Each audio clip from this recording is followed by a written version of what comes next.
Hey guys, tonight we're going to be learning about the Roman government. So, with the founding of Rome and the Roman race, there was the tale of Aeneas. And there's been some historical evidence to go over about like the travels and how people settled there and where they came from, as you can see on the map with all the little blue lines. Um, Also, with the founding of the Rome, you had the city or the kingdom of Rome. There's been historical evidence. The Etruscans conquered the Romans. Also, the Romans eventually overthrew the Etruscans and established the kingdom. And the ruins of home of the king Romulus date from 8th century BC or BCE. You remember reading about the twins of Romulus and Remus, how they both wanted to be in power, and then one killed the other one because they were jealous. There was also the regal period, which began with the War of Independence from the Etruscans in 500 BC. Warriors were exhibited desired qualities of Romans, Horatio at the Bridge, the Oath of the Horatii by Jacques Louis David. I don't know if it's really the Louis, it could be just Louis, but just trying to sound fancy. And then the stories became legends for Romans throughout their history. You can compare this to American War of Independence. Also, during the regal period, it was ruled by 7 kings, and they revolted against the last king to found the Republic.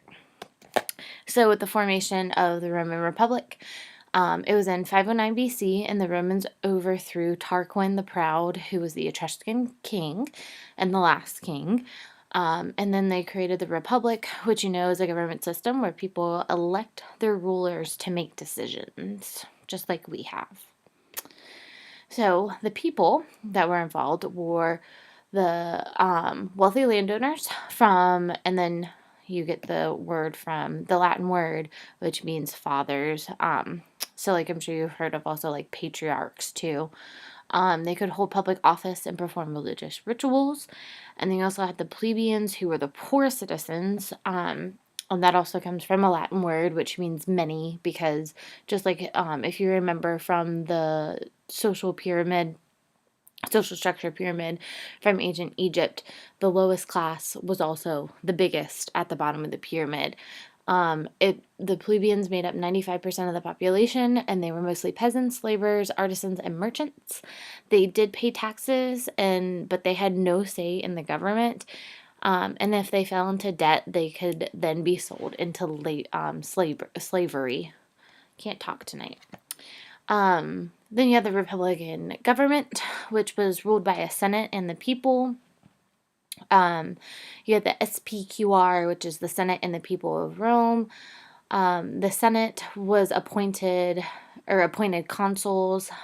They ruled for a year, and they did the foreign affairs and the military, and they had direct access by the people to the consul. And then the people organized by tribes, and they elected 10 tribunes. They governed local affairs, had veto power.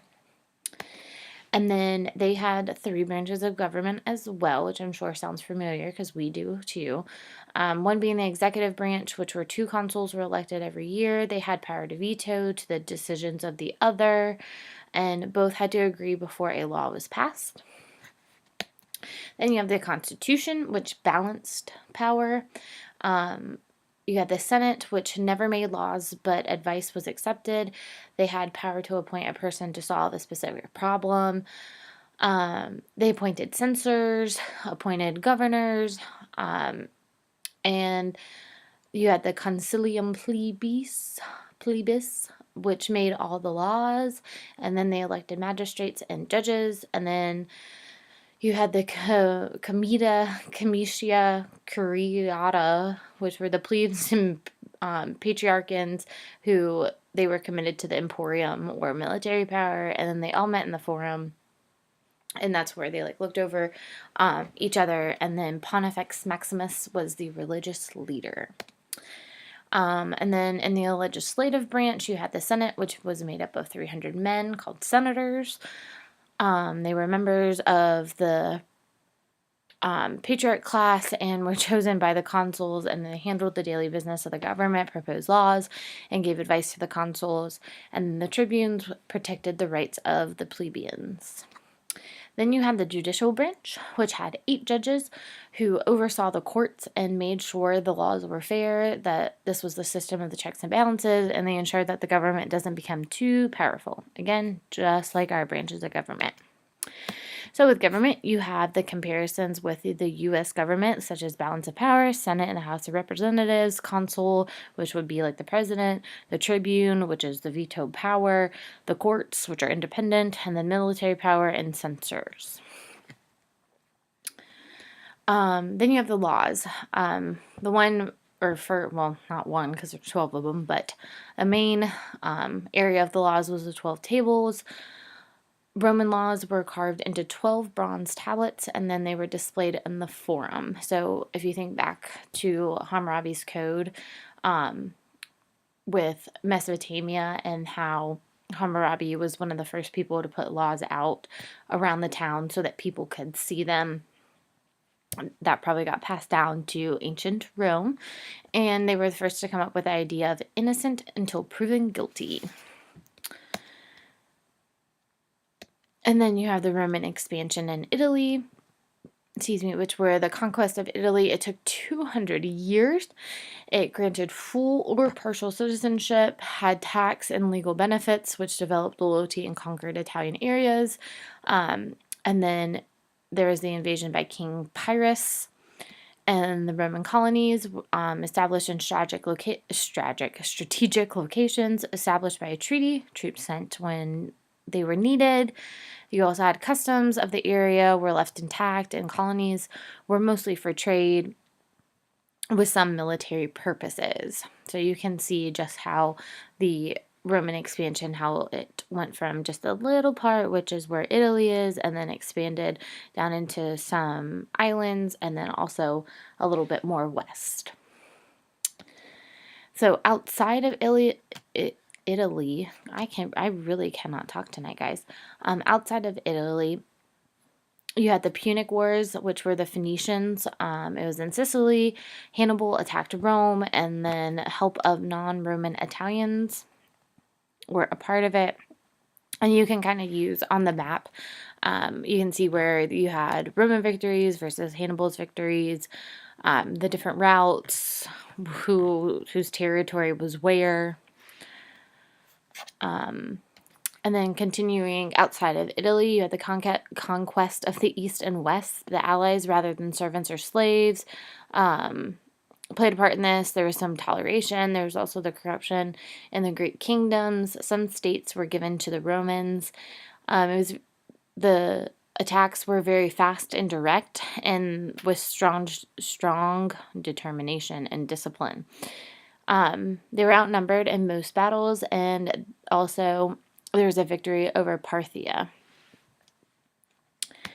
So building an empire, the structure of the empire, it was still a republican form of government. There were still checks and balances, but 2 parties emerged. Again, think about how our republic is set up, how we have 2 major parties, the Republicans and the Democrats.